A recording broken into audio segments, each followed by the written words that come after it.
Uy! Si Idol yun ah. Nasa Calle Real. Ang lapitan nga. Idol! Ginagawa mo dito? Ang daming tao ah. Oo, nagpanda ako dito sa Calle Real. Ayos naman ba ang handaan? Ito naman mga ubus eh. Siyempre. Sold out. Oo. Diba? Lupit mo talaga, Idol. Alam mo na, dito sa Cavite, pag sinabi ng Calle Real, big time yan.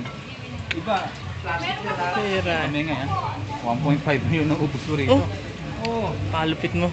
Extra budget na isang tao eh, 50,000. 100 pesos. Hindi ko na binilang din. So, all in all, mga 1.5 million. Alam na, okay dito. Ikaw, baka nauubutong ka. Ay, hindi. Kakakain ko lang, Idol. Inutusan lang ako. Uwi muna ako ha. Inutusan lang ako. Oo, wala akong magagawa eh. Utusan ako. Pero mamaya, kung nauubutong ka, balikan dito. Oh, sige. Sige, Idol. Salamat ha. Sir, ano pa gusto niyo, sir?